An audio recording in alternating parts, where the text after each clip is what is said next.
Shalom Ibu Bapak, jemaat yang dikasihi Tuhan Yesus Kristus. Kita berjumpa kembali di dalam Hikmat Pagi spesial keluarga hari ini. Bersama dengan saya, Betty Oktavia Andriani, dengan keluarga dari Penatua Wianto Sugiono. Selamat pagi Bapak Ibu, Saudara-saudari sekalian yang terkasih di dalam Tuhan Yesus. Kami sangat bersuka cita bisa menemani Bapak Ibu sekalian melalui program siaran Hikmat Pagi spesial keluarga pada hari ini.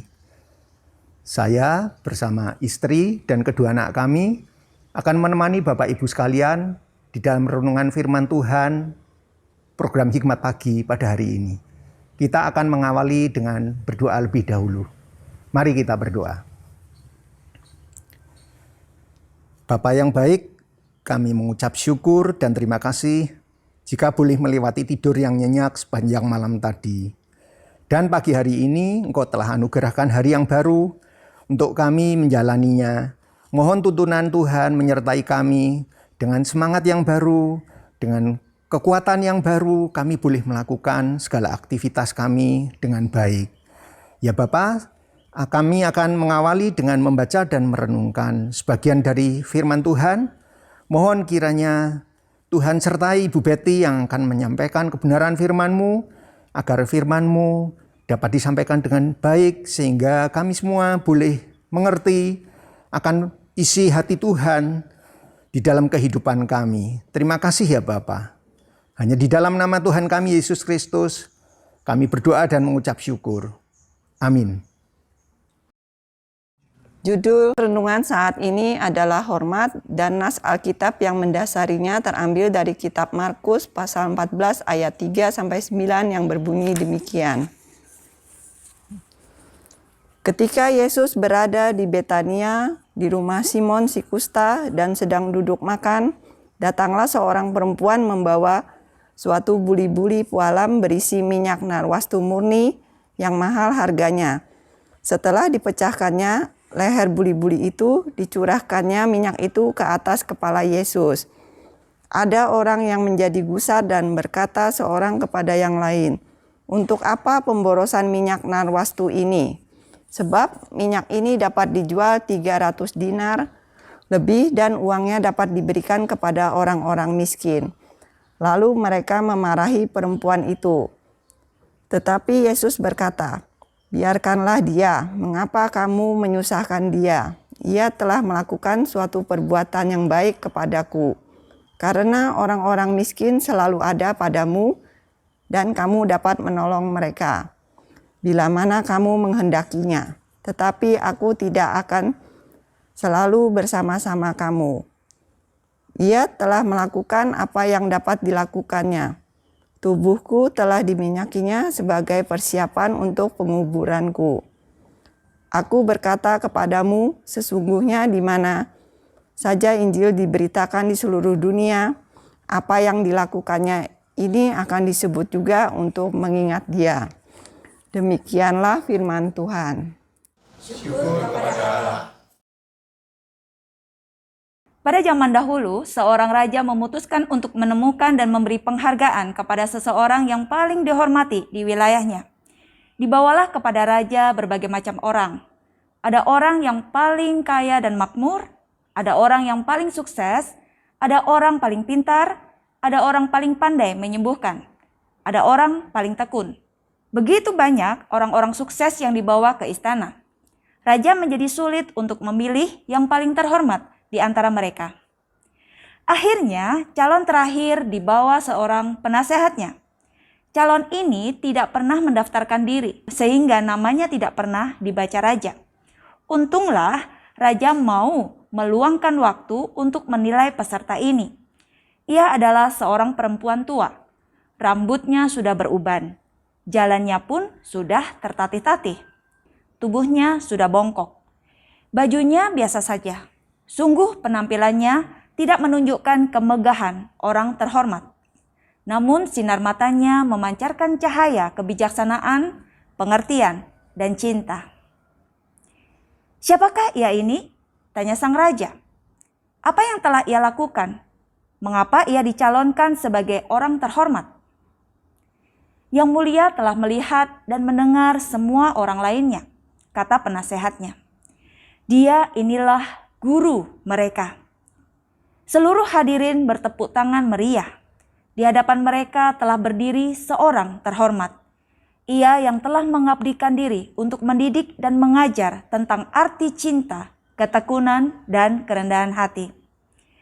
Ibu bapak jemaat yang terkasih, hormat adalah suatu sikap yang kita berikan kepada satu atau beberapa orang atas karya atau kekuasaan yang dimiliki dalam hidupnya.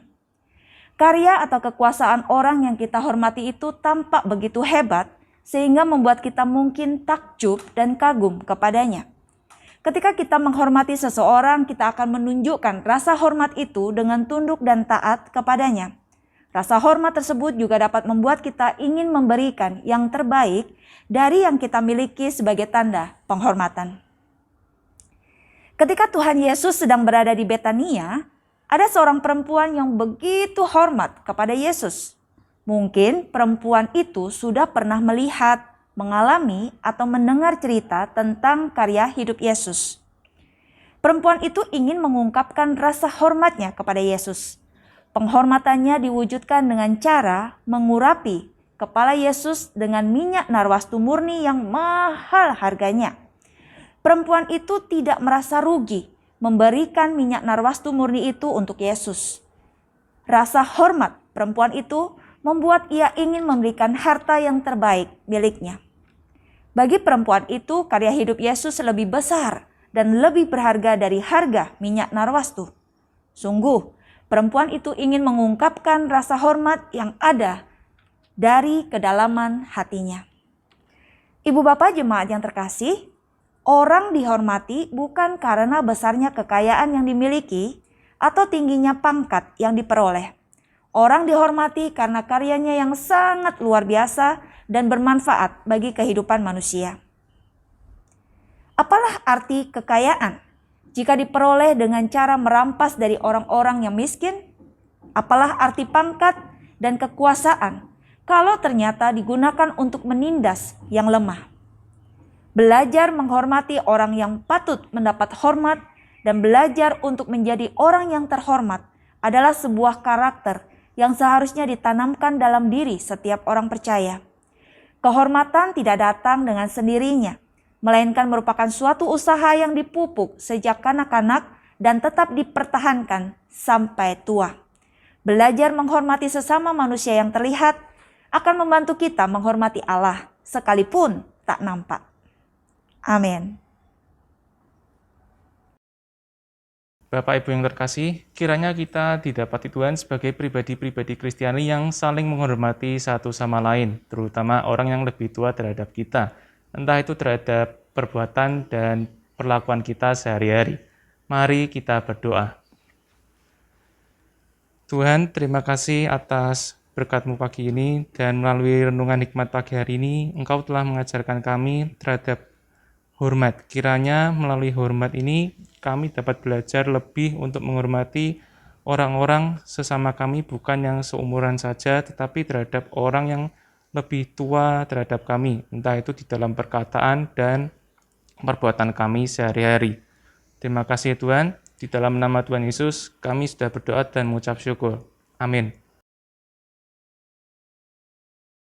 Jemaat yang dikasihi Tuhan, mari kita akhiri hikmat pagi spesial keluarga kali ini dengan menyanyikan sebuah pujian agungkan kuasa namanya pada bait yang pertama dan bait keempat. Sebuah lagu yang mengingatkan kita untuk selalu menyatakan hormat kita kepada Tuhan.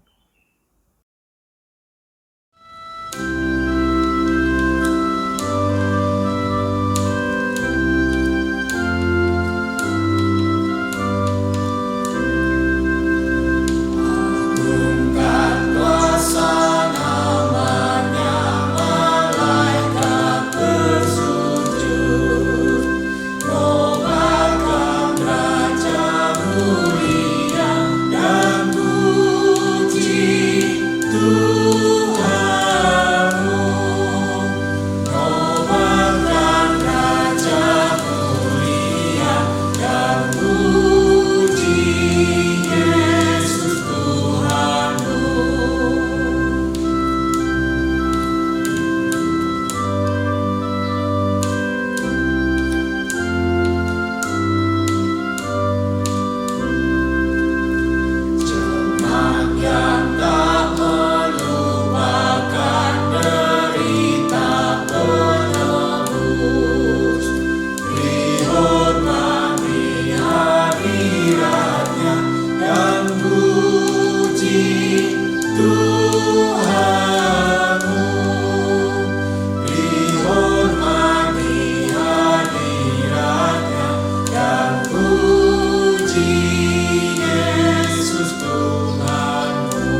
Demikian hikmat pagi spesial keluarga pada hari ini.